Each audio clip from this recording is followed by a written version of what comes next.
He's like, I woke up pregnant. I don't know how this happened. Put the sheet over me. Yeah. Do you feel like it's getting, like you said, gear and stuff, do you feel like that's being over abused right now too? Yeah, of course. This is the Olympia panel. You know, they know. How did you first even get introduced into Darc's world? The nerve-wracking thing is they make you do that. You have to do the circle of death. They jump you in. Next drop, we're all going to hit you up. We're all going to, yeah. Guys, welcome back to Mixtape Talks. We are here with a very special guest. A lot of you guys know her as the Wellness Queen, or maybe that's the way I like to introduce you. I feel like you are the pioneer. At least that's what I Right, I feel like you're the pioneer. yeah. So thank you for making time for us, Crystal Hayes. Yes, of course. I'm excited. Are you excited? Yeah. We have a I'm lot to excited. say today, I feel like. Yeah, I hope gonna be a we good can little cram chat. it all in. Oh, Yeah. no, we have time. Okay. We have There's no time. limits for you. And we have Okay. Celsius. Good. We Yeah. are So we're good today. fueled by Celsius today. So first and foremost, again, thank you for coming on. My first introduction to you was at the Self-Made in West Covina when you were getting ready for shows. Mm-hmm. You were getting ready for wellness before anyone even knew what wellness category really was, right? I feel like you were one of the pioneers Out here, out here in America, right? So I wanted you to first start off, like, how did you get into the wellness division? What made you want to pioneer it so hard to bring it here to America? Well, let's see. I started prepping originally for a bikini show back in 2015. Well, before that, like I went through a lot of stuff. I was partying a lot, and I had I hit a low, and my cousin would start taking me to the gym, and she had competed years before, and I just wanted something, I guess, to feel like I had something to shoot for instead of just partying all the time, and she's, well, maybe you should go train and do competition. At that time, it was just bikini or figure. So it was kind of like, pick your shape you want to try for, Right. And I started prepping for a bikini, and I was getting smaller and smaller, but my legs weren't getting really small. What a problem to have, Crystal. Darn. And my coach at the time, he was just like, don't train legs every day. It was horrible. And thankfully, at the time, I hated him for it, but thankfully he just dropped off the face of the earth and stopped prepping me like 3 weeks out. And at that same time, my friend now, at the time, he was from Brazil. He owned a company out there that sold watches and stuff like that. And he saw me on Instagram, and he was like, hey, I see that, you have a big Brazilian following. I happen to have a Brazilian following, I guess, because I had a look, I would say, Yeah. And he's like, well, we'd like to bring you out to Brazil and work at the booth. Originally, I was supposed to be doing this reality show. It was like a Brazilian fitness reality show that was going to be on YouTube. And I was going to be the token American athlete that he wanted to bring on. And I didn't get my visa in time, but I still had my ticket. And so he was like, well, come and work at the booth at Arnold Classic in Rio. And I went, and I didn't really know English. I was just using Google Translate the whole time to speak Portuguese and stuff. And I went out there, and that's when I saw the wellness division, the first competition, live. And I had followed some girls prior to that, and I was like, wow, look at their bodies. Their bodies is similar to mine, and they're competing. We don't have this out here. And I got to see it in real life, and I was like, I remember my friend just said, what do you think? You want to do this? And I was like, yes, I want to do that. And I went back home, and I was long distance dating with a Brazilian guy, and he was like, well, my friend trains with this coach. I'll talk to him for you. And the coach didn't speak English either, but he was like, hey, the girl I'm dating, she really wants to compete in wellness. And he took me on. It was a thing, wow, an American girl, for sure. He just took me on, And I was like, woohoo, a couple months, I'm gonna start, doing this. And then I break that's when I broke my foot. And then I was How did you break your foot? devastated. Let everyone know how you broke your foot. How do you break your foot? I was Climbing some mountain, rescuing an old lady. How did you break it? I used to make up stories after a while when people would ask me. But I just woke up in the middle of the night because I fell asleep on the couch, and I stood up to go pee, and it just snapped. And like immediately, I just started crying, and I was just like, I'm never going to be able to train. That was the first thing. I was like, my dreams, crushed. But then as soon as I got 2 weeks clearance, I started working out with my cast and everything, and then I started officially prepping for my first wellness show, October 2015. Long distance. And that was just so people are listening, like that was just Brazil, right? There wasn't like a wellness division in America yet. No one even knew what it was. What was it called? Here. Wellness in Brazil, or what was it called? Yeah, it was called wellness. It was called wellness. And what division was it? Like was like they IFBB? had IFBB out there. Okay, so they didn't have MPC. They just had IFBB. So you're either a pro or you can't compete. They didn't even have a pro status. It was so weird out there how they did it because it wasn't at the time international. They had it was like the federation, IFBB out there, but it went national, and then you would be like a champ, and then that was it. You would win the national show out there, and that was it. And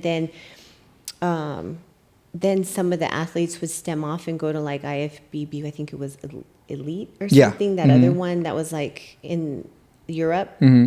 But my coach would send me everything in Portuguese, and I would have to just kind of translate everything. Literally, I would have to translate the word of the exercise in like Google or ask him, or he could send me a picture, and then I have to like save everything, and I had to weigh everything in grams.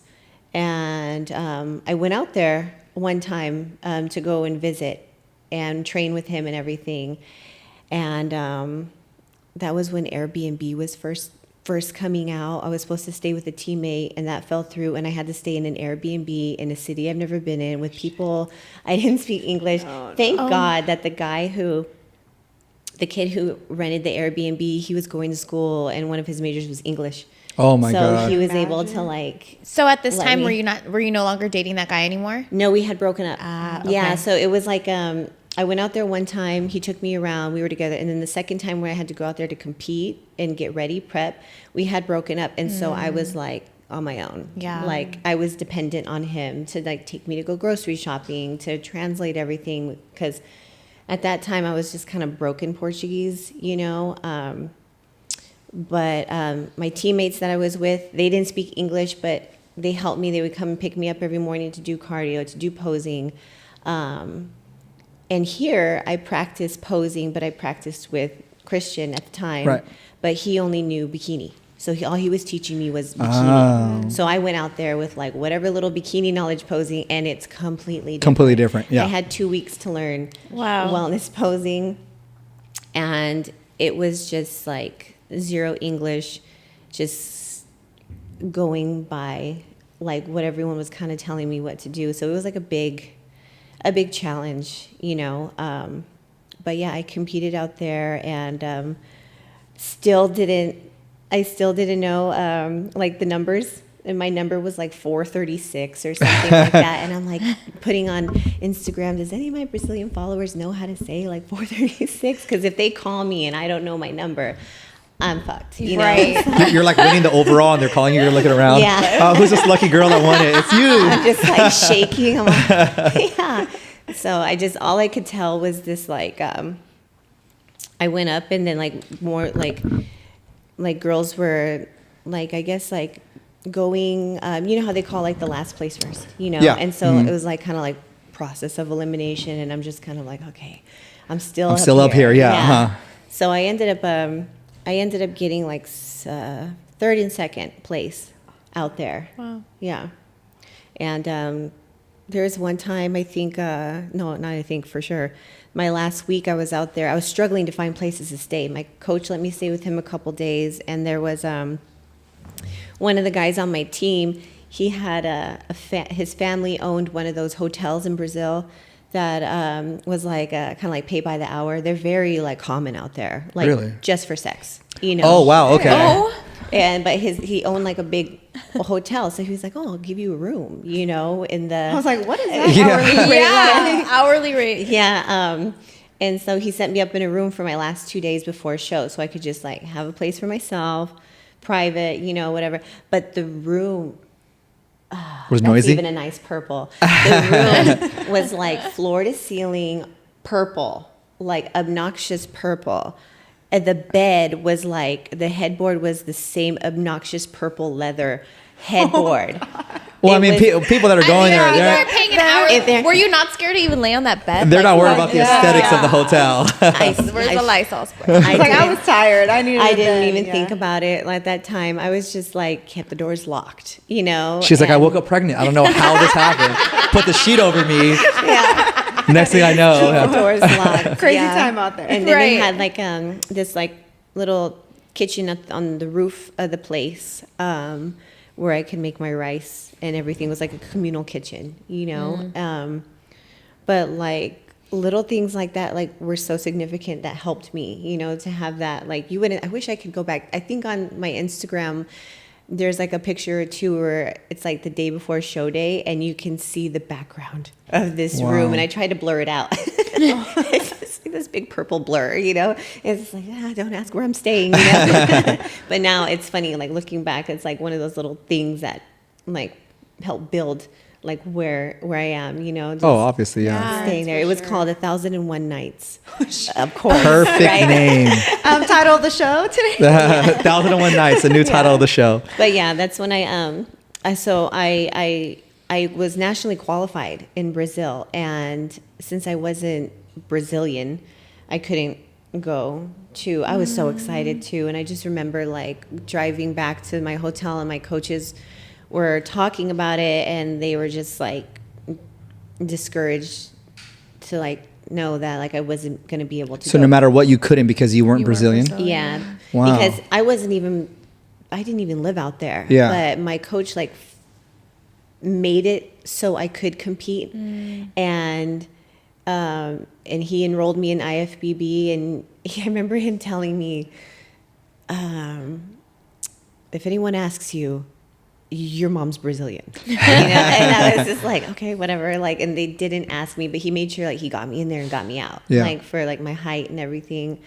How was the reception from the other competitors there? Like they knew you weren't Brazilian, or did they think you were Brazilian? No, they did for a minute. They thought I was like a Brazilian living in America, because I was speaking Portuguese and I had like a different look. They're just kind of like, oh, this thick white girl, like, and she speaks kind of Portuguese, But when they found out, then they were more kind of like, wow. Okay, so it was a warm reception. Oh, It wasn't yeah. anything like, That's cool. because No, I know Brazilian fans go crazy. Like if you follow like Dino, like on the classic, like his fans come out crazy and they support Brazilians. So I didn't know you being an American there. That's kind of their competition. They love me,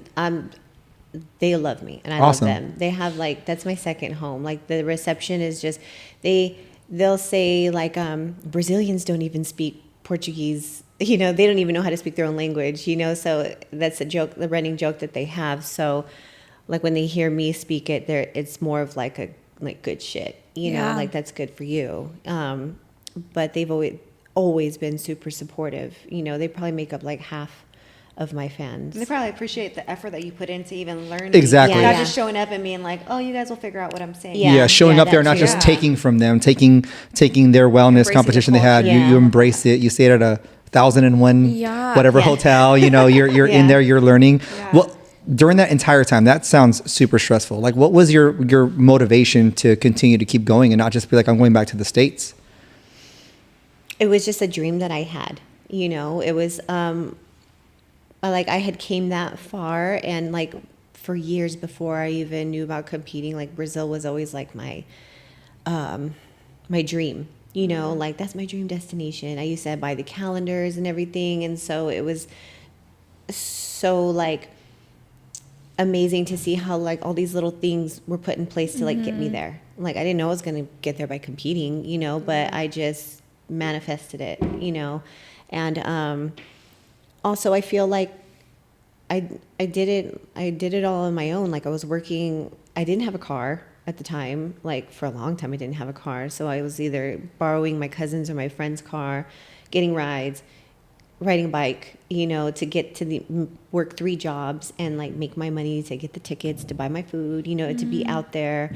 So it was like, I came all this way. I I'm was not gonna say, going to go because back. competing is super expensive, and at that point, you're not sponsored by anybody. You're literally making it yourself. Yeah, Like, and at that time, sponsors weren't what they are now, you know?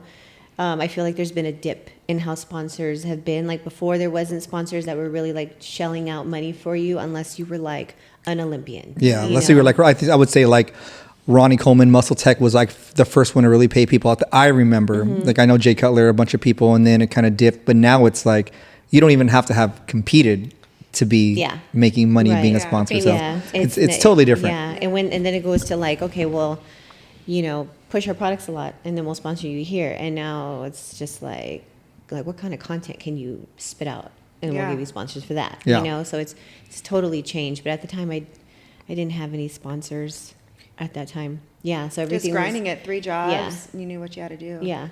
Yeah. So bringing that to the States, was that like a goal for you, or were you just kind of like, if I become Brazilian queen, I'm cool with that? No, I was like, well, I thought like, okay, well, I'll just keep coming out here, you know, but then that in itself was expensive. Right. And then I didn't have any of my family out there. I was like by myself. I had my friends out there that I had just made, you know.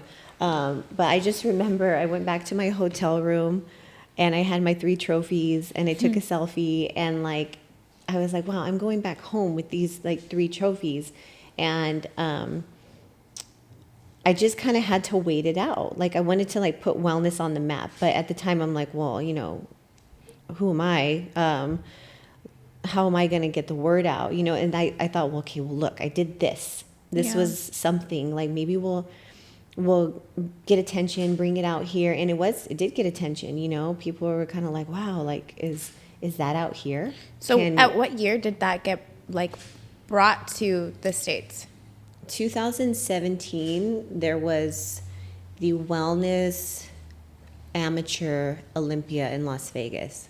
So that was like the first time where it was like, let's introduce this and see how it goes. How it works. Yeah, and I meant to do that show, and I prepped for it with the wrong coach. And So you didn't do that show, the first show that was out here? that was because that was like an amateur. That was the Amateur Olympia. So what happened with that was, it was only for IFBB athletes. And I was prepping the whole time, and I thought like I had everything that I needed to do this show. And then like a couple weeks prior, it was like only for IFBB athletes, and I wasn't IFBB. I was IFBB in Brazil. I was an IFBB here. And to get into that show, I needed a letter from IFBB Brazil to say she's part of our IFBB. And it was just too much. It kind of goes both ways. I know when international athletes try to come to America, you can't just automatically compete if you're not a pro. There's a lot you have to do to be able to qualify for that. So there is a lot of red tape, which is unfortunate because there's so many good athletes out there. So. Yeah, right. And I, the coach that I was training with at that time, he prepped me really small. I looked like a bikini girl, and I was so happy. Like, this is another little thing that just like, thank God it didn't happen. You know, I went to the show and all those girls like were up there, and I was like, wow, like they would have smashed me right now. Like, thank God, you know. But that did get a lot of people talking, you know, like, wow, like wellness. And some people liked it, some people didn't like it. You got a lot of the critics who were like, it's just a bunch of girls with, you know, big asses up there, you know, and you get those kind of critics. And but yeah, eventually, I want to say in 2018 or 19, they announced that it was officially going international. Still had not come to the United States. So like from the time I competed to the time it came, I was just kind of like in limbo. Yeah. Like a 5-year period. Yeah. Wow. It was just kind of like, well, trying to stay in shape, but wanting to live my life because there was that uncertainty, you know? So I was living my life. Where were you living at this time? I was in Brea. You're in Brea? Okay. Yeah, I was in Brea. So is your family originally from Brea? Mm-mm. Oh, okay. No, I moved to Brea 2013. My family's all over the place, Okay. but we're originally from SoCal. Okay. Yeah. So I know you were saying that you, when we were talking, you lived in Miami. When did you move to Miami, and why did you move to Miami? I moved to Miami in 2021. Yeah. I moved to Miami 2021. I had wanted to go to Florida for maybe a year or so, because I just kind of wanted like a change of scenery. And, after, 2020, everything changed everywhere. In California was a little different. Things were always closing out here. And I was just like, I just want to go somewhere different. And I was going out there because my sponsors were out there at the time. So I was like, okay, I know people, I have work. And by that time in 2021, I was working with a coach from out there. And so 2021, I had competed in my pro debut. And then the September, I had to move out of my house because the landlord wanted to move out or move back in. And so I was like, okay, well, I guess it's a sign, And 2 weeks later, then my dad passes away. And then so it was just like this snowball of everything happening. And I was like, okay, well, I gotta get out of here, And at the time, my coach was like, oh, just, come and stay in I have room for rent for you. So I was like, perfect. I have a place to land, it sounded foolproof. 2 weeks, a week before, he starts giving me the runaround, I'm having issues with this, don't know if it's a good idea to have people living in my house. Well, yeah, so then I'm pretty much, I have no home getting to Miami. Right. Whenever something sounds foolproof, Yeah. that's why I smile. You're like, it sounds foolproof. It's never foolproof. It wasn't. I was like, oh, wow. So I was like, it's cool. Yeah, so I ended up living in one of those Marriott suite type places that have a kitchen, and everything like that, because it was a lot cheaper than an Airbnb. And trying to run my credit on a week's notice, trying to get into an apartment. I didn't go apartment hunting. I was supposed to be safe. Yeah, Right. you're supposed to be set, ready to go. Chill, Yeah. And yeah, so needless to say, I didn't stay with that trainer anymore. I went out there. And so just I ended up out there. I got out there and I was like, okay, well, I'm going to make this happen. And then the work that I had lined up out there fell through, and it was just a mess. The housing thing fell through, the work fell through, and then I'm like, You okay. weren't supposed to be out there. Yeah, so I was just locked in for a year, and it was a struggle for that year. So I went through 2 coaches out there. I finally got with my new coach, but it was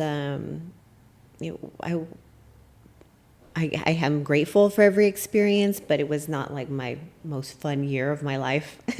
Yeah, most people think Miami, I want to go to Miami. Now when you think Miami, you're like, don't go. No. Do you think because you've been through different coaches, do you think because it's still a relatively, I don't want to say a new division, but it's still kind of hard figuring out what they want, what they don't want? Like you said, Christian was prepping you almost or posing with you as a bikini. Do you feel like a lot of coaches are still trying to grasp the concept of what the look is like for wellness? And what in your personal opinion do you think is the right look for wellness? I think that there's a lot of coaches that think that they know what they're doing right now.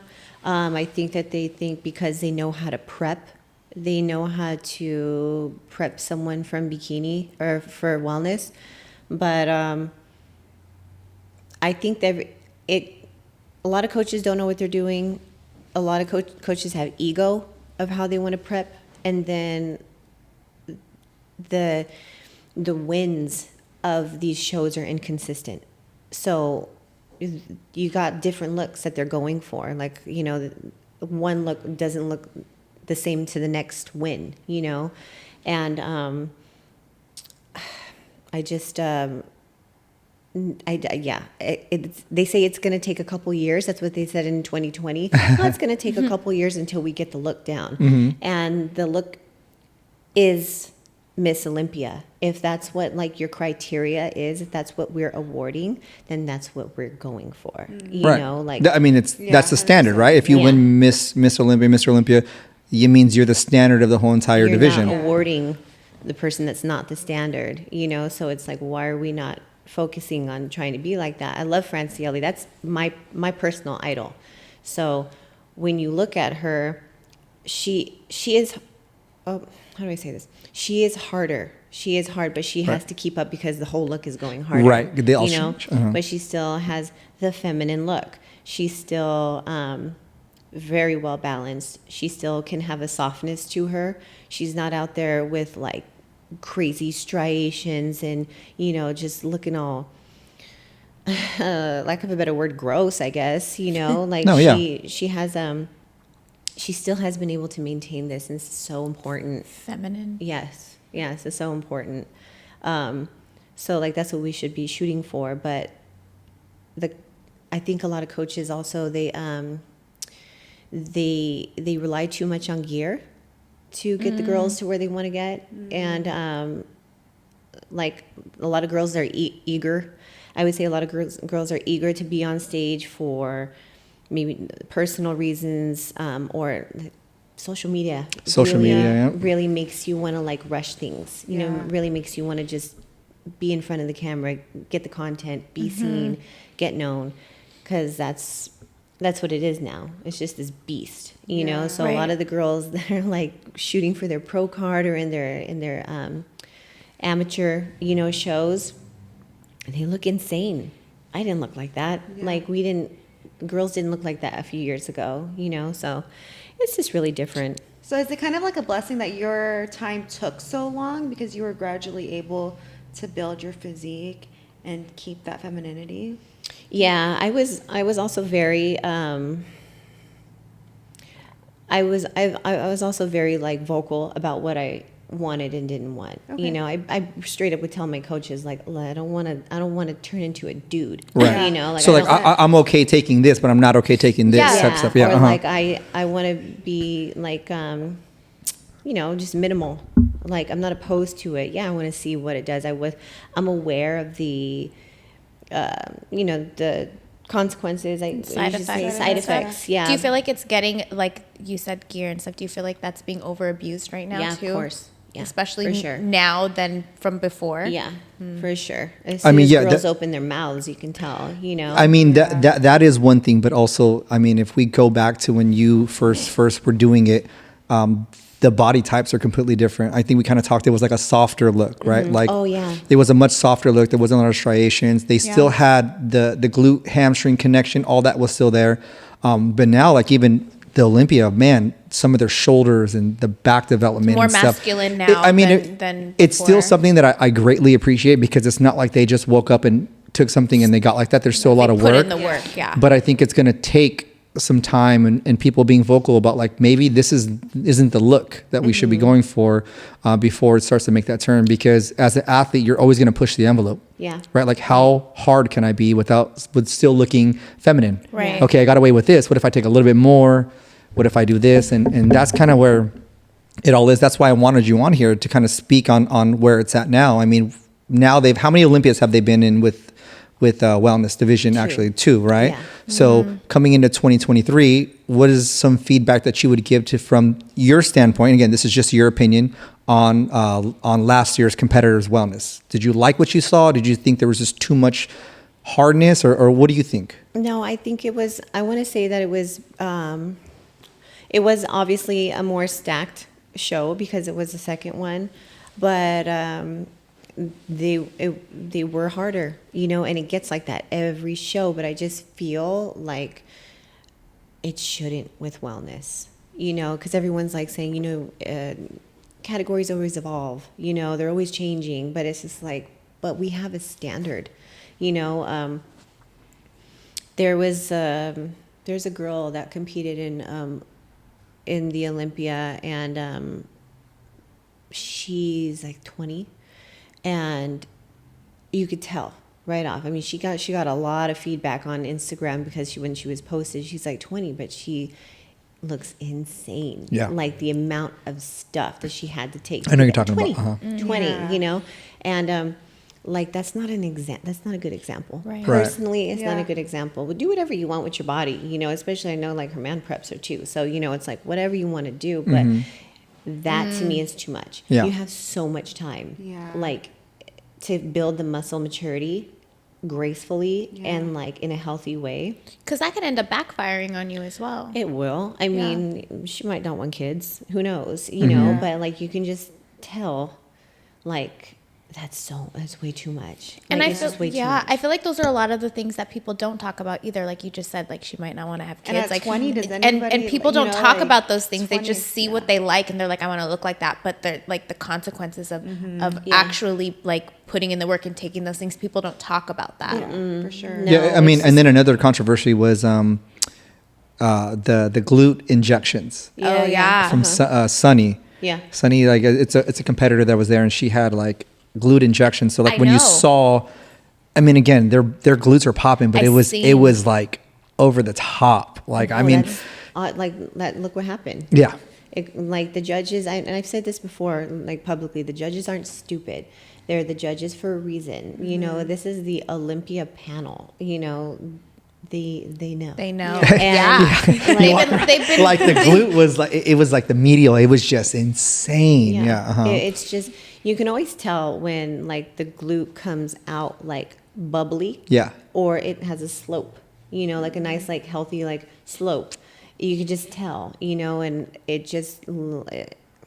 And plus, you guys are so lean already, you can't hide anything. Right. Like Yeah. even the slightest, like I've seen guys at amateur shows go on stage and they have like scar tissue or a bump from something they injected in their shoulder. So like they have this awesome physique, but they're so lean, you have a bump injection like, you know, right on stage. So when you get to that level of the Olympia, obviously you earned your way there. But there were some things like that you mentioned that I saw that I was like, wow, this is definitely not the direction that I remember it being. Yeah. And again, I'm a novice from the outside looking in, but I think going back to your point, I originally fell in love with the whole division because it did allow women that were, I guess, thicker and didn't want to diet down to be a bikini, 100 plus pounds. It gave them an outlet to still be healthy, to still push heavy weight, right? Because you're emphasizing growing the legs, growing Right. the glutes, and still be feminine. Yeah. And so now That's when like the key. that should be Yeah. the key, right? And now that we see the Olympia, and it's like it's going more towards a figure slash wellness. women's Yeah, physique. women's Well, physique. and you saying Yeah. that it's so inconsistent, do you feel like it's political behind it because of the inconsistencies? Yeah, With of course, 100%, and right? people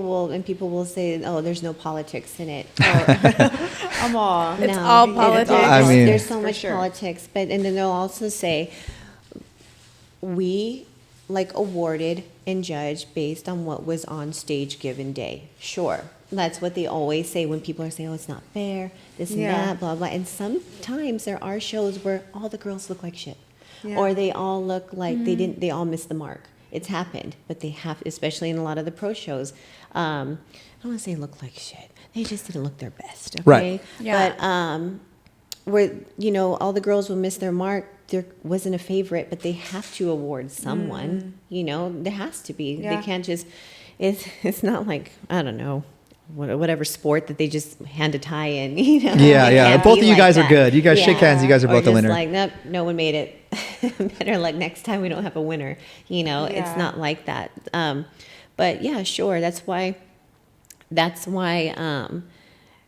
And I don't know if anyone ever talked about this before, but that's why certain competitors will do certain shows. That's why they know what judges will be at the shows Yes. because they know this judge likes that body type. Yeah. This judge likes this body type. So they will cross country and put themselves in that show. because they That's have a even better for the chance. yeah. I always hear that like if you're a Yeah. bodybuilder and you're really big, East Coast always favors size over conditioning, and in the West Coast they more favor the conditioning. And you'll see it like when you go, you see the Olympians, you'll see them from all over the world actually, but you'll see someone like Ramy that's just huge. Yeah. But now they're favoring more of the aesthetics. You see the guys that are winning.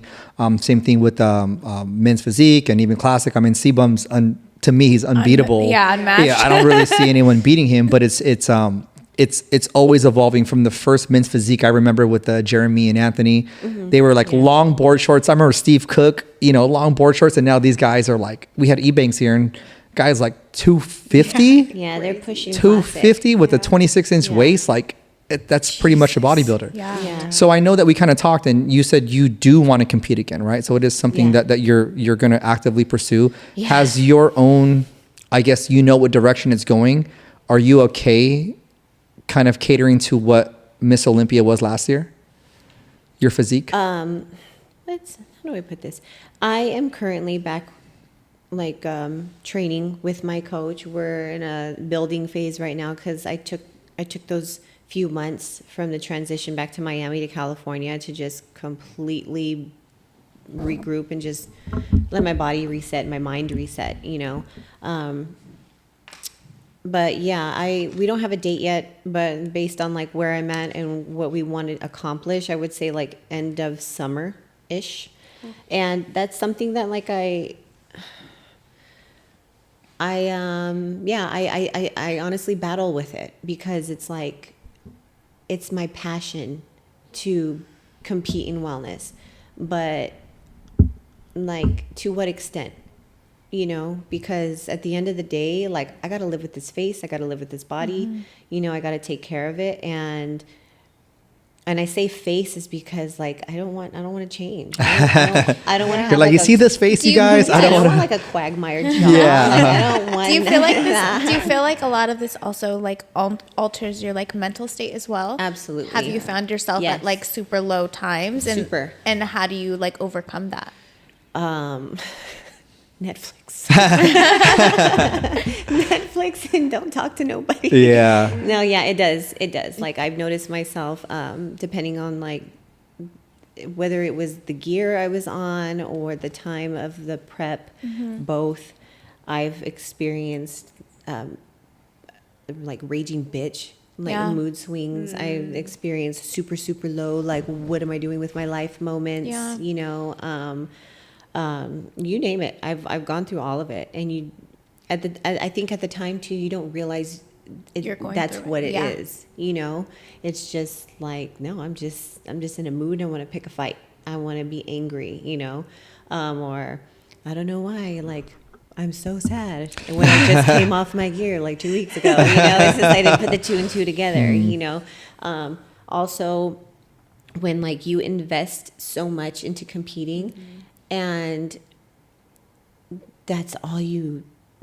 it's like consumed you. Yeah. Like that's what you dedicated your life to. Yeah. Like That's all who you know. you are now. Like having to show up for social media, having to show up for your sponsors. It's exhausting. Right. So yeah, that also has put me anyways in a like very low places, because sometimes I'm like, I don't want to show up for anybody right now. And you have to be on. You have to be on, and sometimes I just want to just chill.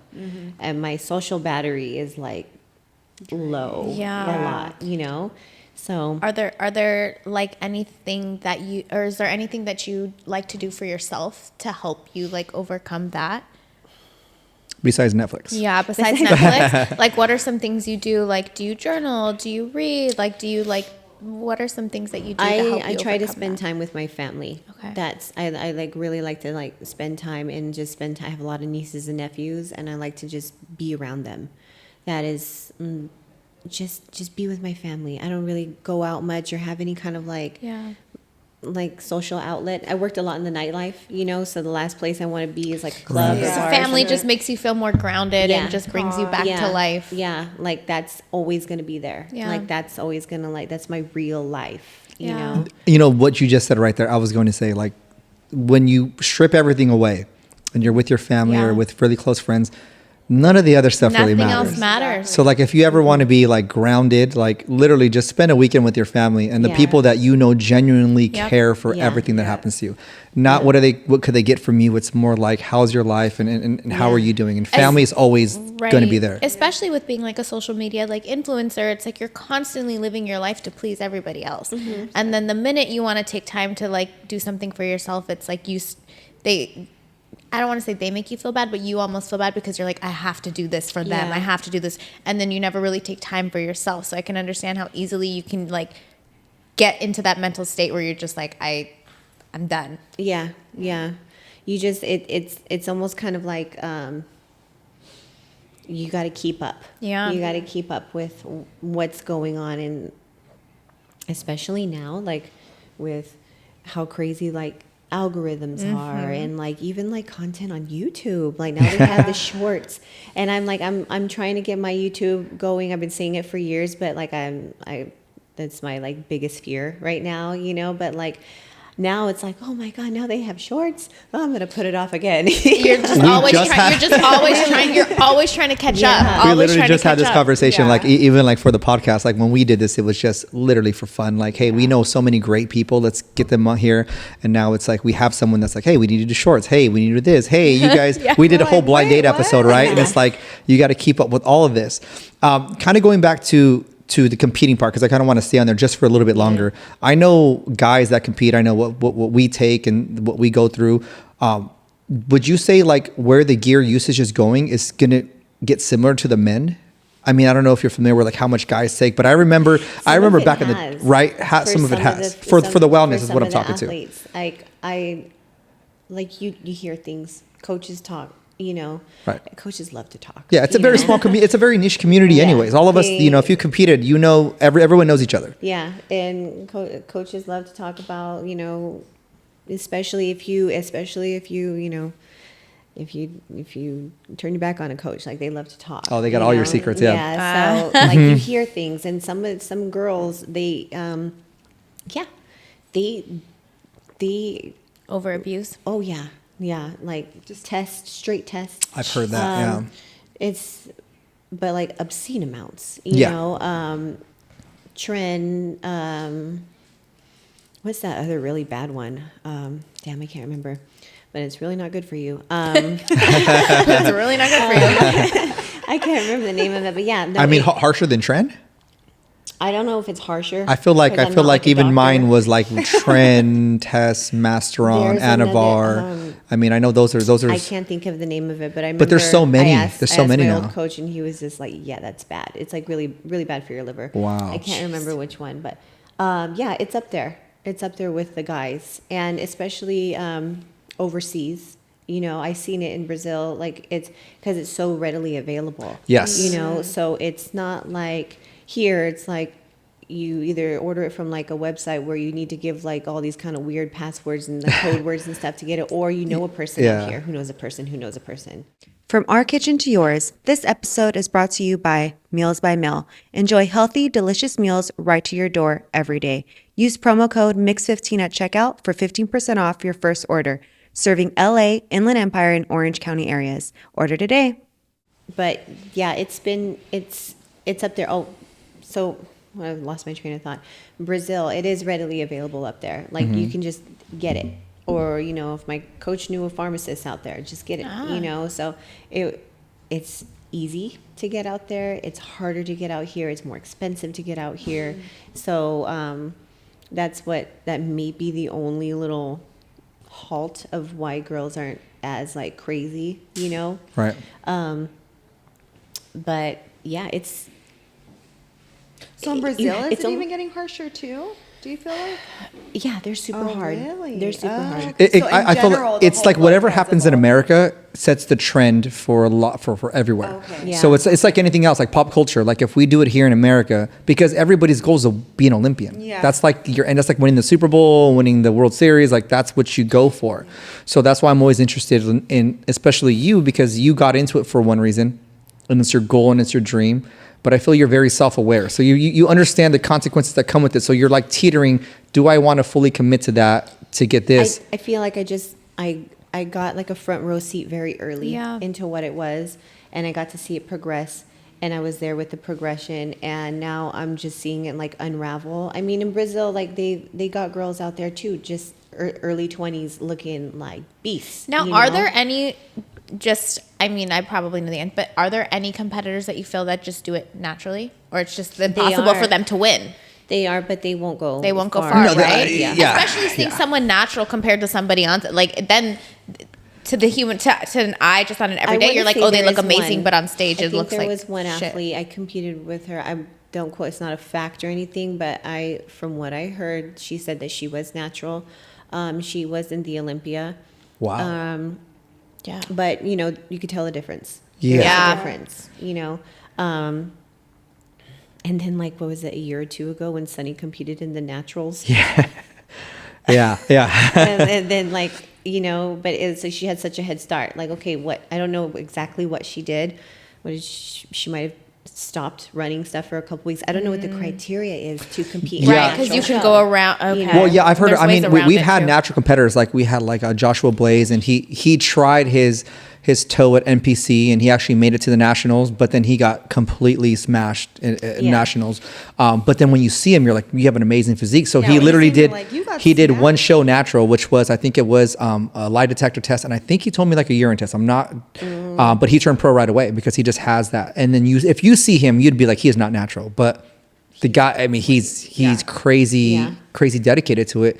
So like, if someone made it to the Olympia stage natural, kudos to them because I thought it was an Impossible thing. I mean, unless you're Ronnie Coleman, Right. Like I heard Ronnie Coleman was competing at the pros and getting up there until he took it, and then he just was like 320 pounds at like 5% body fat or something insane. So, you do have to be realistic when you get into something like this. And you do have to understand, like you said, like when you were natural, your legs were growing no matter what. You were just, you know, and some people don't have that genetics. And no matter how much you give yourself gear wise, it's going to be a it's not limit. gonna be there. It's going to be a limit that you push between health and winning that trophy. And the beautiful thing that I like about social media is that it has given outlet to people that maybe aren't a pro, but they're able to monetize off of it. So like you're sponsored by Darc Sport, right? And you haven't been on the Olympia stage, you're not Miss Olympia, but you still make a good living off of, you know, sponsorship and stuff like that. How did you first even get introduced into Darc Sport? Like, did they reach out to you? Did you reach out to them? They reached out to me after the 2020 competition. That was the wellness debut, the official wellness NPC debut in the United States. So that was a big show. And I won in my category then. And I think that had to have been like what caught their eye, you know, because I want to say a few weeks later, I got a message from them and they had a contract ready, Wow. you know, and pretty much asked me, you know, I thought it was a joke because I was like, Darc Sport doesn't have females. I was going to ask, You were you one of the original? Because Yeah. there wasn't. They just came out with She With Darc. she. Yeah. And that's like something, It yeah. was me and another athlete. So I was the first female, and then they asked the other one, or they might ask her at the same time. But as far as I knew, I was the first one. But they sent me a message, and I was like, yeah, I had to like click and make sure it took me back to their page. Yeah. But I was like, yeah, like they asked me if I wanted to be like the female for this line that they were developing for the females. And yeah, I was like, yes, you know, and at the time I was just like, great, you know, another, like a sponsor, great. And I had followed Darc Sport, I knew what they were about, but at the same time I was just like, well, they don't have females. I would buy like the big shirts, you know? Right. But yeah, so we were supposed to roll out and start up in July, but that was 2020. So I signed with them officially, like, you know, I said yes, and I want to say February, and then COVID happened, and then the whole release and announcement in July was postponed till September. Wow. Oh, it took a September while. 2020 when we actually got to like announce like she first female, stuff like that. So yeah, they sent me my first she like gift package, and I did my little reel in my bedroom in quarantine, you know.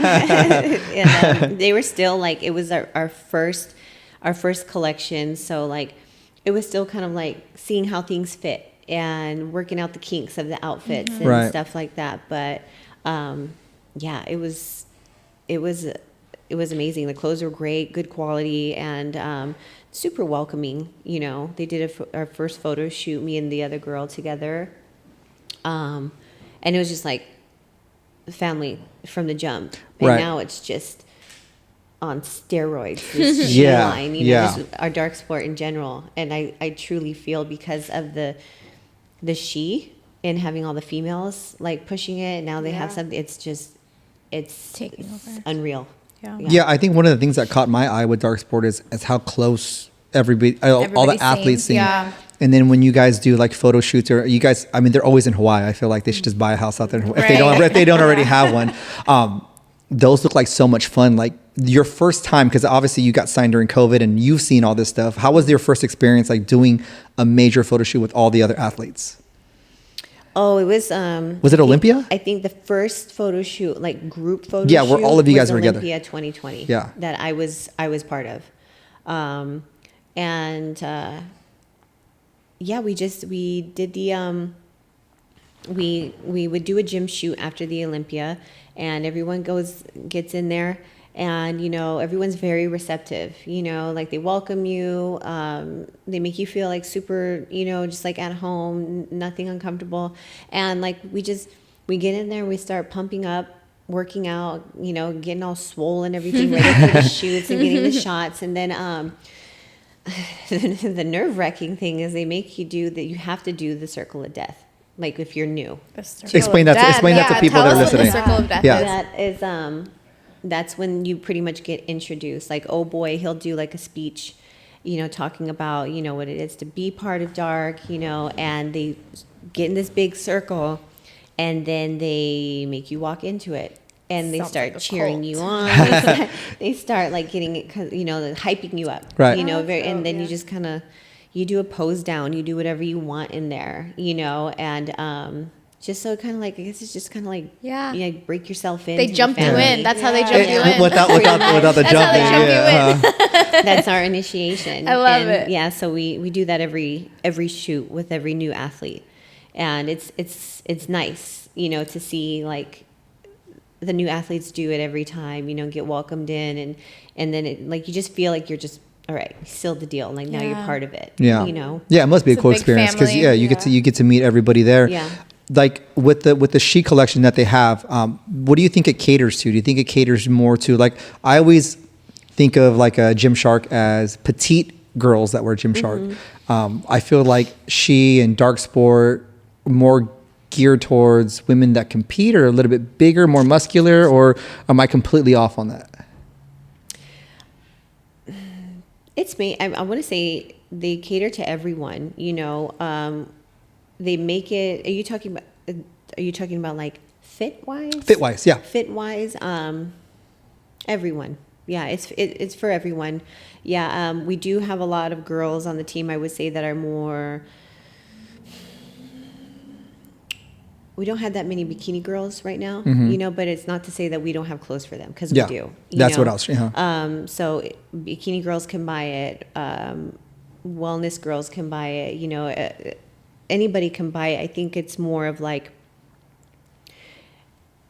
how bad do you really want to rep it? Because it's very exclusive, like very limited in pieces. So it's kind of like, it's more for like, yeah, we're going to make it for you. We make it for everybody, but it's like, who really wants to like represent us, you know? Yeah. Because, and I think that they do that. They don't make it just for anybody to just go and grab and buy, you know? And I tell people, like, can you get me a piece, or how do I get it? Or, you know, ask them if you can get, you know, an extra for me. But it's just like, I was just like you waiting on a drop. You I know, literally like, had a girl at the gym. I was at the gym. I was at Gold's Gym, and I'm just like finished my workout and working out, and she's like going back and forth. I'm not even kidding. She's literally in the brink of tears because she's trying to like. They were just dropping. Yeah. So she was sitting in the corner trying to like waiting for the time, and she was like, "Oh my god!" And she's calling her phone. It's not working. I'm trying to check out. Freaking out. I can hear her, and she's like, literally comes up to me and she's like, "Oh my god, do you know Darc Sport? Yeah, I'm trying to get this outfit, like, and I can't. Can you just?" And she's asking me, like, and I'm like, "So can you just like show me like what? I'm not checking out." And I'm like, I look at her phone because I'm laughing, just like in my head, right? And I'm like, this is crazy, but also amazing for this brand, right? And so I'm looking at her phone, and she just didn't check. Like, you have to read through and then just check I the agree little to all I this. agree to all. She didn't do that, and so she was like, I'm like, "Oh, you didn't check this." I checked, and she was, "Oh my god, thank you, so happy." And then it was all sold out. And then she was like, oh, I guess her friend told her to add one more thing. So she walked back, like, and I can hear her on the phone freaking out. And then she's like, oh my God, it's not doing it again. Can you do it? And I'm like, I just told you what to do. And the fact that I was like, this is crazy. But I want to say she was literally in tears. Like, I want it so bad. Please, please, please. And I had to do it for her again. I'm like, do you want me to give me your credit card? Like, do you want me to check this out for you? Like, but it was crazy. So the fact that you say it's exclusive, like, people are really like, they die for their shit. Like, they go crazy. It's amazing. No, they do. It reminds me of sneaker drops. Like, you're right. old school, like you're on the sneakers app. And because I was like, oh, okay, I want to get a hoodie. I want to see what the hype is about. Right. So I go on there. I'm like, just kind of browsing through everything. And by the time I go back up, everything's sold out. Gone. So I'm like, okay, next drop. I know what I want. And I got it. But it was very similar. I'm like, okay, go. It's open. And then they'll do like, oh, you get early access password. And I'm in there. I'm calling Crystal, can you get me this? And she's like, dude, I can't. No. At this point, I'm just like, well, let's just see what I got. I'm checking out with the men's shirt at this point. Like, the women's stuff just gone always. I mean, what they did a really good job of, Michael and all the other guys at the top, is they did a really good job of branding the phrase, it's more than fabric. Right. Right. Everybody wants to be a part of something, whether that's like, I always tell people about CrossFit. People love CrossFit because it's a community. Your guys' videos that you shoot, it seems like it's a really authentic community, and even people want to be a part of it. People want to be a part of it. Some of the athletes that I do know from Darc Sport, all really nice people. So, I feel like they do a very good job of vetting their athletes. Yeah. And that's why when you become a Darc Sport athlete, it's like you've been vetted. Like they've looked at your Instagram, they probably asked around about you, and they probably figured, okay, this is a good person to represent. Because could you imagine if they had someone that didn't fit their culture or was talking a lot of shit online? Right. It doesn't fit what their brand is. They cut that shit real fast too. Oh yeah. I believe it, because they did a good job of making it feel exclusive if you're an athlete, and making it feel exclusive if you wear the clothing. Yeah. Like I wore this jacket today. I went to the gym and everyone was like, "Where'd you get that jacket? How did you get it?" I'm like, It's funny when you wear it. Yeah, like even just something like as simple as like, and then everyone's like, "Oh, Darc Sport!" Like they love it. Like they want to, and then they want to let you know that they know about it. It's so funny. Yeah. It's turned into a lot more like we just had the Ohana shoot. I saw that. That looked amazing in Hawaii. It was really fun. We got to do like a lot of bonding, but we have it's coming out the NFGU of like these, like there's cancer survivors, extra addicts. I saw and that. Stuff. Yeah. So now before it just used to be like a plain black shirt that said Darc Sport, and like the best of the best in the fitness world was wearing it, and that was it, you know. And then you just had a couple guys pushing the brand, and it was just pretty much solely like for the bodybuilding, and that was it. But now it's turned into so much like for people, you might not be in bodybuilding, but it gives you so much more of like the whole never fucking give up. Like these people who have the cancer survivors, the ex-drug addicts, like I've had my own addictions too before, and so to be able to relate to that, to give someone give people like a purpose, like these people like look at us, maybe not me, but maybe this athlete or that athlete, and it's like it gives them hope. Yeah. So A relatable you guys all have a story. Yeah, everyone has like a story, so it gives them like, it's more than just like they say, more than just fabric. It's like something that like you really are a part of. It means something. Like you're going through shit, you've gone through shit, and it's like you wear that. So that's why like I don't feel bad sometimes when like these people who just want to buy it just to buy it, just be like, oh, just to rock it, It's just like, why? Because it's popular. Right. Yeah, and I love that. It's like if you said, if you really want it, you're gonna wait. You're gonna be like that girl at the gym, like, hey, I'm gonna cut my workout short and I'm going to go online and buy it. Yeah. But it creates a great culture. Yeah. And they've done an amazing job of bringing the athletes up. And what's his name? Oh boy, is that? I remember him. He was one of the originals, and when he did compete, and now he doesn't compete anymore. But they still have him a part of everything. So it's like you could see the loyalty in what they do. And like, you're not like a Brendan Hendricks where you're Mr. Olympia, but you're still a part of what we do, and you contribute to it. So they do a awesome job with that. But next drop, we're all gonna hit you up. We're all gonna Well, Summer send 10 us the exclusive Summer 10 at checkout.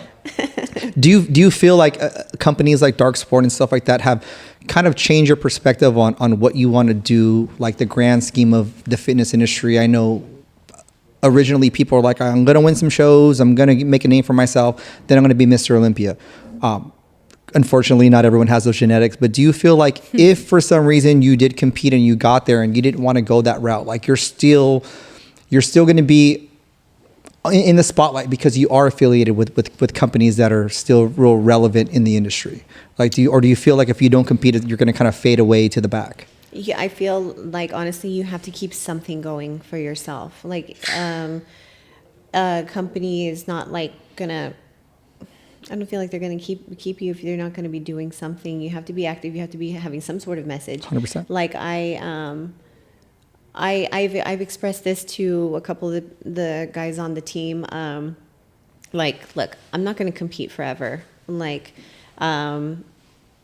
I don't want to compete forever. Some people, this is like their bread and butter. This is their lot in life. This is what they do. This is their meal ticket, you know? But there's more to it. And for me, I just want to lead by example at this point. Like, I want to like show where I've came from, what I've done.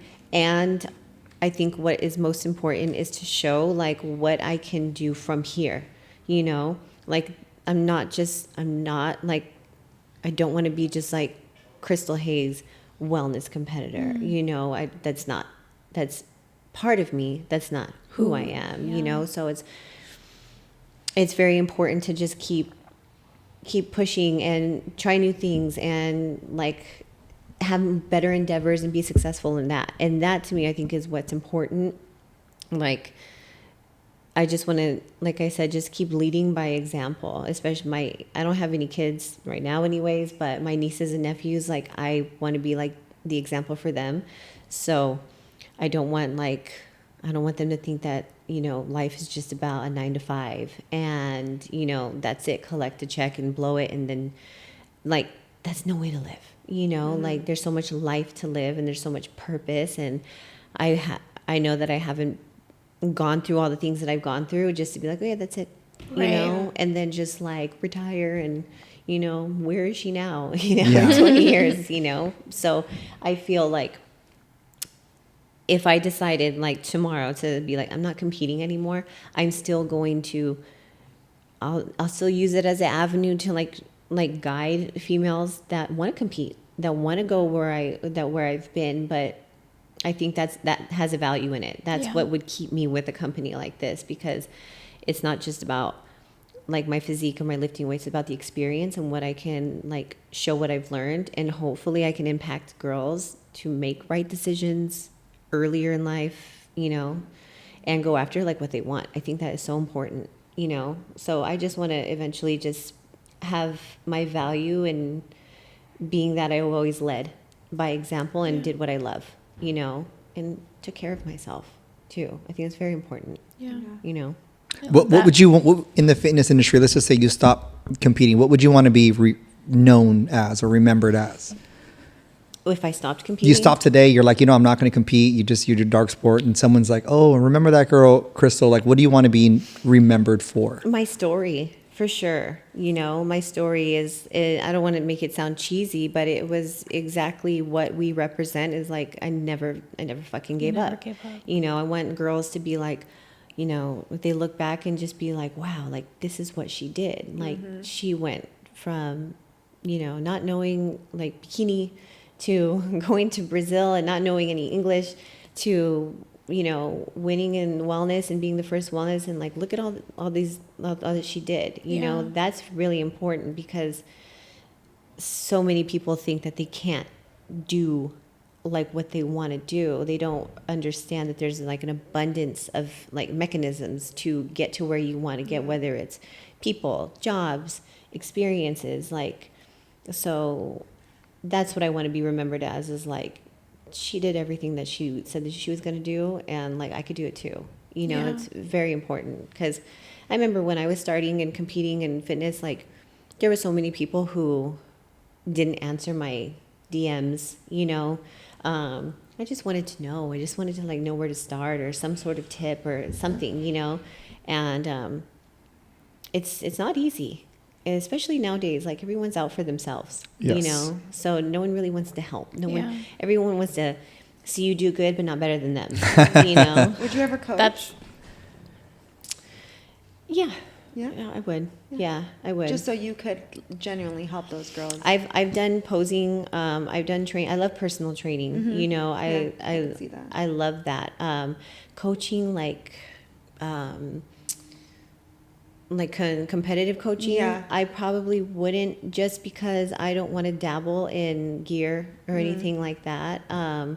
And for me personally, I feel that's a little bit too much stress that I don't want to take. And I'll be honest. It's because you care. Yeah. I mean, honestly, most coaches would be like, "Oh yeah, take this. We'll figure it out once we Figure it get there." out. Yeah. But you genuinely, like I said, I feel like you're very self-aware of everything you're doing. So that's why you are in the position where you're at. But at the same time, you understand the consequences of someone doing that. And you're like, I'm not that knowledgeable in specific compounds and how they work with the body. So I'd rather not even have that. Go there. And that's solely because you care. Right. Yeah, it's true. I don't want to be negligent with anybody's health, you know, and I don't want that responsibility, and I don't want to fake the funk and say that I can do it just for $1. Right. You We know, appreciate that's Because if you wanted to, if you really wanted to put out there and just get a quick money grab, you can say, hey, now doing coaching and so many, because I think you don't give yourself enough credit. But even when we put you on the story, we had a lot of people like, oh my gosh, she's my favorite. She's my favorite. I love her. I went to the gym, right, to go check into my gym, and people are like, oh my God, you have her on the show? Like, how'd you get her? And I'm like, you know what's so funny is I was kind of starstruck when I first met you too. I'm like, oh, this is my gym, and this girl with this big following's here. Like, Christian brought her in. And I remember after you were done, we sat and talked for a while. I was like, oh, she's so down to earth and nice. It's not like, Humble. we've had some other people in there, and you don't really hold a conversation. That always stuck with me, was how you made me feel. You didn't make me feel like, oh, you're lucky I'm at your gym. You were like, this is such a nice place. So you have some, asking me about personal stuff. And it was like we had a real conversation instead of the normal, oh, thank you for letting me use the gym. And you took off. And that always resonated with me. And even when I reached out to you to be on this podcast, it was because of that. You're a genuine person. And I feel like we need to bring more people like yourself to light. Thank you. Right? I More love people that have a great I love story. that. I'm holding back tears. I'm like, how's the light look? No, but you do have a lot of girls. We have a girl at our gym, Celeste, and she's naturally qualified now in wellness, and she looks up to you a lot. I think I just recently started following her. Oh, did you? Yeah, she's sponsored by Civil. So. By Civil Regime. Mm-hmm. I think so, yeah. And she was even like, is she going to come to this gym and work out? I said, probably not. I don't know. Maybe we'll get her in one of these days. She's like, oh my God, would love to do a leg day with her. Oh, and then we have Mandy. Mandy's a pro, and she's a local trainer. She's a good and friend she's of another one that's like, dude, you got a solid one on the podcast. And I'm like, yeah. She messaged me. Oh, did she? Yeah. Yeah, she was just like, I can't wait. And I was just like, oh, okay. And that's the thing. I think because you're just so humble, you don't give yourself enough credit. I feel like you are reaching a lot of the audience. I feel like even now you telling your story about what really means the most to you and what you value. Yeah. A lot of females that are listening may think once or twice about what they put in their body or how they go about things because of this conversation. What limit they'll push. Yeah, what limit? I would just tell them, don't rush it. I started my competing career pretty late. I would say, compared to what some girls are starting, because some girls start 20, 21, 22, whatever. I just got married at 20. I was married. Wait, you were married? You're married? Pause. Wait a minute. Yeah. You were married. Yeah. Do we have enough memory for this? So did you part start? two. Did you start competing after you divorced? Yes. Yeah. What was it like? I'm going to get the revenge body. No, it was well after that. I would say maybe 4 years after. High school sweetheart? No, just I met him on my birthday, and it was just like a connection. This is during your party phase? Yeah, super. Party phase. Yeah, we were inseparable partiers. Yeah. You're attractive, we're having We both liked the party. We had fun. Yeah. Yeah, but we just was like, okay, well, we're gonna make it official, and then we'll just get married, But it was an experience I'm grateful for. It catapulted me into where I'm at now. Where you're at now. Yep. Because if I was in that, I couldn't imagine where I would be if I were to stay, So everything happens for a reason. Absolutely. And that was a super low point in my life too, because that divorce put me in really low. I was taking sick days off of work just to drink, just so I can go to bed. It was that. I feel like low, you have to get to that low point in order to reach your high. Of course. So, yeah. There's been so many rock bottoms, But yeah, at the time, like, you're like, I'm never going to get over it. I want to die, you know, that kind of stuff. And it's like, But you never gave up. there's always something. Yeah. There's always something better. I promise people, like, nothing stays terrible. Unless like you that. allow it to stay terrible. Absolutely. And you have you full just- control over the outcome. You just change your environment. That's what I did. I moved, and that's how I wound up in Orange County. Like, I moved, I started in a new life. My sister was already living out here, and I slept on an air mattress in her 1-bedroom apartment. We're like, we're just gonna make it. We're just gonna thug it out, you know. And like, we did. That's my favorite term. Just just thug it out. Yeah. We'll figure it out as we go. And, huh? and that's like what you did your whole life is you just figured it out everywhere you went, even from Brazil, like just sleeping on, like, I don't know where I'm going to sleep, but I'm going to come out here. I'm going to make it happen. And you made it happen no matter what, like, no matter where you were in your life, you always made it happen. Yeah, that's insane, especially just because you're female. Right. And like, safety, like I could see a guy saying, oh yeah, bro, I went to Europe. I went to, I stayed with this guy. I stayed with this chick that I met at But the club. it's like her. Yeah, you're an attractive female to be in a whole nother country. Yeah. With the coach saying, Brazil with the even. coach going, I got a room. Like I could see a lot of coaches think, I got a room for you. Oops, one bed. Like, Right. So like for you to overcome, right? Here's the coach we're talking about. Oopsie, it's a 1-bedroom. But for you to have overcome that, and like you said, everything that happened, I feel like has molded you. But I feel like also just talking to you, I don't know, much about like your home life, but I feel like maybe a lot of it has to do with your parents, like how they kind of raised you guys, because you seem like a solid person even before. Lack thereof. Really? Yeah.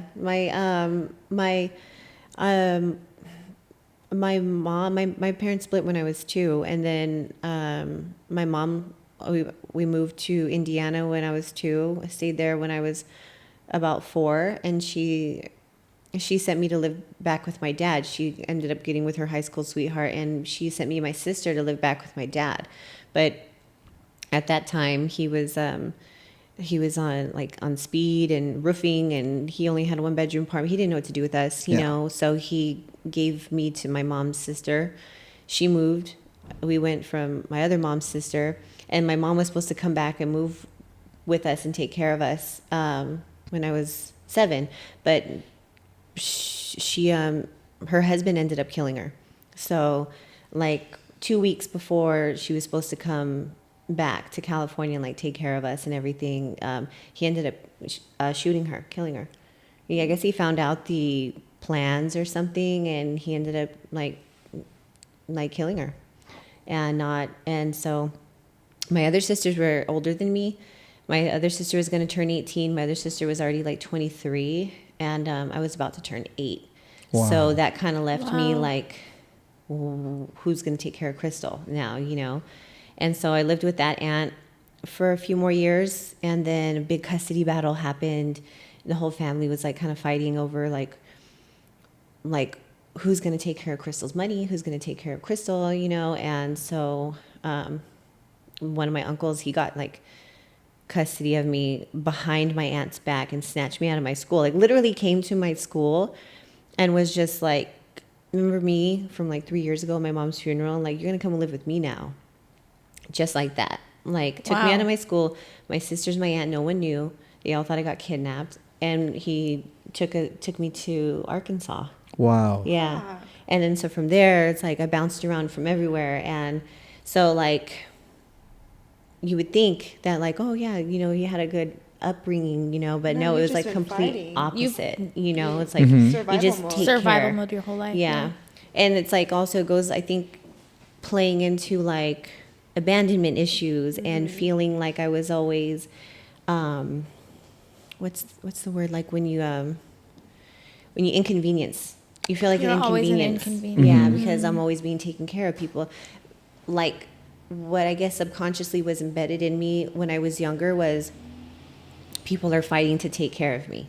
Like, oh, what are we gonna do with Crystal? I'm bouncing to here, I'm bouncing. So me, I'm Like it's a problem they have to take care of. Right. Yeah. So I'm feeling like that. So I'm just like I grew up to hate asking for help, to just wanting to do everything but for myself. Like I don't want to burden anyone with any help. Don't want to depend on anybody. Because I was just done. Like my uncle kicked me out when I was 17 because He kicked me out when I was 17. I don't know if he knew I was like, I had a meth problem, but I got hooked on speed like in Hawaii for like the last year that I was out there. And he ended up kicking me out, putting me on a plane and not telling my sisters I was coming until I was in the air. But, Surprise. yeah. So, but like ever since then, it's just been like on my own, you know, like my sisters and my brother, they took care of me, like gave me couches to sleep on and stuff like that. But like, I was like, I'm done with the couches. I'm gonna start hustling and I'm gonna just start making money and I'm gonna just, you know, take care of myself. So long story short, I think like that kind of upbringing has molded me to be like, I'm gonna just do everything on my own. Yeah. Like I got this, you know? And, you know, like watching a lot of true crime, I feel like I'm on my toes, you know, walking the streets You're of always Brazil, you know, I'm just, I wish a motherfucker would. You know? You see these legs? Try this. Yeah. So, Get a roundhouse kick. You know, and it's funny because I, you know, as a parent, you think to yourself and you want to give your child this and that because you want them to turn out like you, like that self-sufficient, doesn't rely on anyone. But it's so amazing to me how people can take their cards they're dealt and then by their own choice choose to live their life the way they want to. You know, you could have been a victim and you could have said, if you would have told this story to like, you know, a therapist and I would have been like, I understand everything you're going through. This, you're justified, but you decided not to be the victim with that. I did for a while, you know, like I went to a like this PSI seminar my cousin had sent me to when I hit that said rock bottom before I started competing. And they make you tell your story, you know, of like, why are you here? Like, why are you here today? And then everyone writes their story. And like, sure enough, I'm like, well, I'm here and I'm in the position in my life because my mom decided to send me away. And after that, like, you know, after that, it's just like, that's where my life snowballed because of that. That was my story, you know, but after that whole, like doing a lot of self-work, you have to take accountability for a lot of like the little things that you also play a role in your life to, you know, just because that happened to you doesn't mean that that's why you have to be here where you have to be. Right. Like a lot of things, even interactions with people, like you have to take accountability for everything that happens. Like you are not the sole victim anything, you know, like you always have a role in something, you play it in something. And like, I just didn't want to be that person that is like, oh, this happened to me. This is why I've never been able to travel. Or this is why I've never, must be nice. You know, like, oh, I hate that. I say that term, must be nice, like when I joke, you know, but it's a really ugly term, you know, like must be nice. Well, and then you people know? assume that you never went through any of that. That you didn't put in any you don't work know to get people's there. story, And this is what's so great about this is like, I didn't know any of this. So from the outside looking in, you're a beautiful girl that got sponsored by Darc Sport and competes and you're living your life and you got your shit together and you're living your by no means. and you're living your life in Brea. Well, Together. let me tell you a little secret, everybody. The people that you think have their shit together, least have their shit together. Yeah. It's just we do a really good job of just continuously moving forward. Yep. Yeah. No matter what the circumstances, we continuously move forward. Yeah. I had to learn that the hard way. I was like, you don't got your shit together? I don't got my shit together. We both don't got our shit together. Yeah. How are we running this business? No, I'm just kidding. But no, I mean, I think it's good for your audience to really see because, and again, That side of you. the whole stigma of like a pretty girl, okay, she's sponsored, she's this. It's like, no, I've been through a lot. And even when you were in Brazil, and I kind of follow that because I followed you prior, it looked like an amazing time. It looked like you were just like someone flew you out there and you're competing. So now it's like all the stuff that you went through is like, oh, okay, you went through a lot of shit just to even compete. Well, that also goes with like the whole social media thing too. Like you don't want to show the shitty side of anything, you know, because one, maybe someone, you know, don't want to see it. You get in your head, your ego, like, oh, no one wants to see that. But then also, and I still struggle with this and I still feel, that's why I'm so grateful that I'm doing this podcast because it's someone asking me to do it because I still battle with why I don't have my YouTube up and running because I feel like I know my worth. I know my potential. I know my story. But there's a part of me that's like, I worry about people thinking like, oh, well, she just wants to talk about herself or it's not a victim story or anything like that. Like, I don't come from a place of victimhood. I come from a place of like Empowerment. Yeah, like look at what I've done. Right. But I still get in my head, in the back of my head, Girl, this like is your validation. You need to put that. Yeah. That's your camera. That's your camera right there. You got 3 subscribers right now. For sure. It doesn't matter. And at the No. end of the day, you just come to realize it doesn't matter what anybody thinks. yeah, right? and that's at the end of the day. And what is more important is the people who Need it. like take from it, and they benefit from it, Even if you change one life, yeah. that's still someone's life you're changing. Yeah, right. You know? Yeah. Yeah. Yeah. I do have I still have followers from Brazil. Like I've seen them from the time they're 15 to now they have babies, and they Wow. still like keep in touch with me. And Shout out it's Brazil, man. Yeah. Brazil, Yeah. they're loyal. They're loyal. They're loyal. They're loyal. Yeah, they're loyal. Brazil is loyal to the end. Like Yeah. there's nothing you can do wrong. They're probably I don't even think we've had anyone listen Yeah, from they're Brazil, but worshiping you. I'm feeling like Brazil is about Yeah, to be they're- a We're they're amazing manifesting an people. episode in Brazil. Yeah, real I don't know. Manifesting that. That's gonna happen. Crystal Yeah, Crystal I love leading the way for there. No, but yes, I wanted you on here specifically, and it's funny too because I had asked you a while ago when we just started this. Like we had just started. And I'm I thinking, missed the message. yeah, I know. Like literally a year later, she's like, "Hey, I just got this message." Yeah, I think he reacted to one of my stories or something, and I opened it and I saw the message from like last April. Like last April, and huh? I was like, I'm such a dick, But like I don't, how like the notifications and they go away after a Yeah. while, so it's just like the messages, they just sit there. Yeah. And it was Plus, one you're of super those. busy. Trust me. I've had people reach out to me for things. I've reached out to people for things, and it's like, how did I not see this? Yeah. Yeah. And it's like sometimes even if we do see it, it's like I have something going on, and then I And just you forget about and then it. it just piles on each other. So, I knew this would be a great episode just because. When now with all the other Yeah. extras, all the stuff that you're really sharing, it's really great. But I knew it would be because of that brief interaction we had in 2020. Yeah, because we were still. Were we in COVID? No. Were we shut down? We weren't shut down, huh? Was it 2020? We must have just had the grand opening or something. No, No, I feel I like- think it was probably 2019? 2019, because I was getting help with posing going into 2020 Yes. debut. That's what it was. Mm-hmm. And then later I was coming in late 2020 for the USAs. That's what it was. Yeah. Yeah. Yeah, so it's been a In while. 2019, we thought we were golden. I thought it was what's the term she used? I thought it was when she went to Miami. What did you say? It was the plan was perfect or when, Oh, yeah. but Foolproof? Foolproof. oh, And nothing's ever, yeah. I we thought this is foolproof, We're good. We opened up with a big. and then COVID said not today. But Is that when it opened in 19? we opened Yeah. Oh, really? We had the end of best summer grand 2019.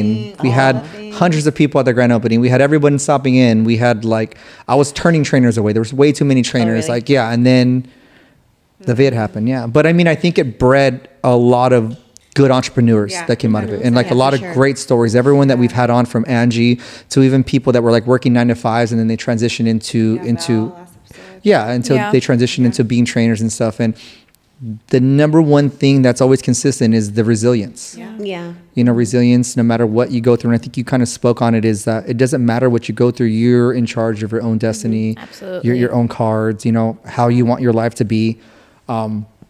I say that to my wife all the time, must be nice, and she says that to me, but we know how much work it went into to Yeah. get to where we're at now. Exactly. Yeah. So that's why when you said that, it must be nice. I use that term all the time as a joke. Yeah, as a joke, Mhm, yeah. Yeah. But it's like it gives you kind of like motivation, like, okay, like I want that. Yeah. Like I can get that for myself, So yeah, it was really cool. I was talking to my boyfriend this morning, and I was telling him I was going to do this, and he was, what is it? What are we going to talk about? And I was like, well, he talks about everything on there. He's had all different kinds of people, and I was like, I just want to get my story out there.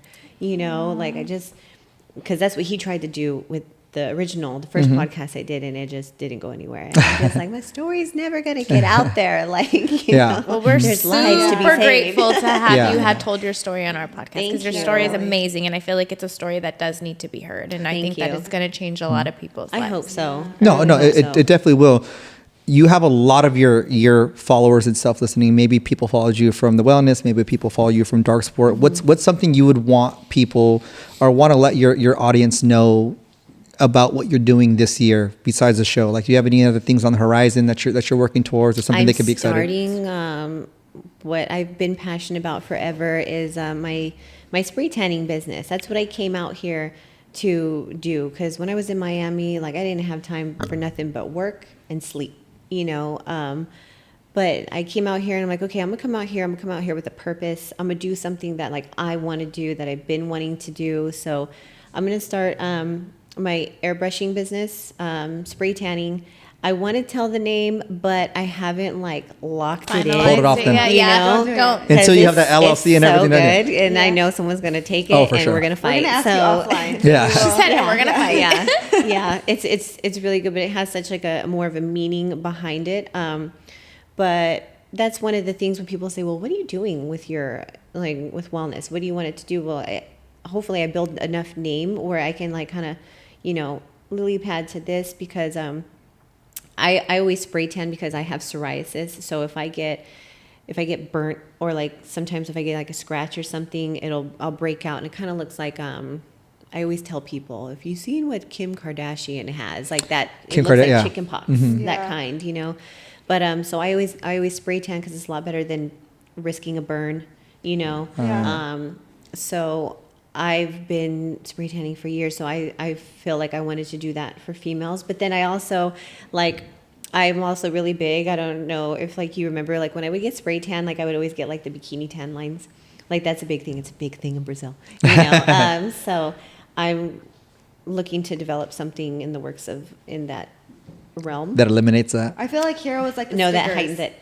Oh, Yeah. oh, you mean okay. Yeah. But I don't want to get too, you know, Yeah. into it, Yeah. because man, I've got full Yeah. of ideas and I ain't giving nobody nothing. Yeah, Lock don't it all in. don't give Well, out I'm free. an avid spray tanner during the summer, so let me know, girl. Oh yeah, for Yeah. sure. Oh, Marissa, if she has a spray tan, she's doing some shit. We got a Vegas Yeah. plan this weekend. Okay, I have Yeah. my spray You get tan, my spray tan. blowout, Yeah. my It's nails. it's all a gift too. Like when I went and trained to do it, finally, like the lady who trained me, she was like, oh yeah, you got this down. I love it. And it's something that's so important to find something that you're passionate about, course. because it's Therapy. gonna start something, but then I'm gonna have little things building off from it. Yeah. You know, and so it's not just like, oh, spray tan, you know, gonna retire as a spray tan artist. No. But also I'm making it a goal, and like you guys can hold me accountable, Yes, but I speak it have out. to We're gonna I clip have- this. Yep. I have to start my YouTube. Yes, Yes. you do. Have to You do. start it. Absolutely. Because I even had a guy yesterday at work, and he was like, you need to be doing a YouTube. And I listened to tarot card readers, you know. We had one on. Oh, really? Let me know if we'll have you back on, and we'll do How like a private. funny. We had one on, but she was only like a sex one. Oh, really? Yeah. I have like a couple who I'm like very like dedicated to, and they're very spot on. And this one in particular has just been like beating into me, like pull the trigger, YouTube, pull the trigger, like just do it, like just figure it out as you go, you know. And even I had a spiritual guide that I called when I was in Miami, and I had an hour session with him. And I asked him about competing, and I said, do you think I should continue? Is this something that like I have a big future in? He's like, you can, but like, he basically said like, go ahead if you want, but that's not where it is for you. And then he says, your future, you really need to get into YouTube. And I'm just How like, specific. And that's why you're so scared to start. and there's so many like, and I'm just like, I'm over here like, Yeah. Yeah, you just Not gotta. It's one of doing those it. things where you just Yeah. gotta do it. Yeah, you need YouTube to call you, be like, hey, Krista, listen, you gotta get, you know, and I think maybe what you struggle with is being a perfectionist and wanting it to be so perfect Yeah. that when you drop it, everyone's gonna be like, oh, this is great, but. Do you know how many cameras I have bought? How many little Tripods, gimbals. I have so much, and I'm like, this is it. Once I get this one piece, you know, here come YouTube. I even got like the best MacBook Pro. my I barely God. know how to use it. I just So use are it you to, like, selling I it, can't or even- what are we- It's like one of those things where it's like never gonna be the right Yeah. time. You just gotta. I'm finding yeah, it I out. get I'm just sitting here with like, I have a ring light still in the box, you know, because I'm like, I'm gonna need this Yeah. for all the I can reels relate. I'm I gonna can make relate. to get Right, my engagement up. But that's a lot of us, right? And I guess my superpower is like I stopped giving a fuck, and I just started. Even with this, I look back at our very, very, very, very first episode. Yeah. We had no idea what we were doing. No idea. Right? But they get a little better. It gets a little better every time you go. Yeah. But I think even you like getting ready to compete again. That's YouTube, right? You going to Hawaii and doing that like I said, we're on the outside looking in. If you had a camera on the inside of like you going out to eat with your other athletes and doing stuff like that, you know, and then maybe do a couple where you're just talking about what you're doing in the future. That's all you need. Because people really, I'm sure, like really care about a day in the life of They like do. you, especially when it comes to competing. They want to see what you're eating. They want to see where you're going. They want to see what you're doing. Yeah. So yeah, I think you should do that. That'd be great. I have so much like material, and like my boyfriend, he can shoot things for me, and he can edit, and he's the one he's designing my logo. You have it. You have all the resources. Crystal. And I'm just like, I'm in my own way. I Accountability know. starts now. Yeah. Marissa, put that on your calendar. Yeah. Follow up. All right, so in a week, I'm gonna text you. Yeah. For sure. Like, it's just like, Have you not even created it, or do you have it created? no. Oh my I God. have my own like personal one, and then I'm like, okay, well, what am I gonna call it? What is the first video gonna be about? You know, like what, like, do I do it myself? How good should the editing be? It's totally like, it has to be perfect, and there's no perfect time. That's been like my roadblock for years. I even announced it on my Instagram. I think like in 2013 or something, or I was like, I'm gonna do a YouTube and this and that. Like, and I even have I have like a 15-minute video that I have from when I was in Brazil for my competition, and I'm just talking to the camera, and that was going to be for my YouTube, and it was pretty much like the night before, thoughts of everything that I went through and like what I'm thinking, and it's really profound, I would say, you know, and it's just sitting there on my phone from years ago. Like, That's your first one. Put it out. Put it out. That's your first one. Never Exactly. before seen stuff like. You know what I would do is I real, would do play a portion of that and then you talking now. Like this is me from the past. This is kind of like how I feel. Oh, this Man, could be another 2 hour next time I talk to you, we better have a YouTube going. Part two, No, yes. we're having you back. Tarot and then we're card. gonna put her YouTube channel right Yeah, here. yeah. Just right here. And then let us know before you go prep, because maybe what we'll do is we'll do like I do want to have the tarot card reading back because I had a good time. Maybe we'll do like some wine and tarot card and some hookah because I'm selfish and I want hookah. but we'll definitely have to have you back. But again, thank you so much. Thank you so much for being on.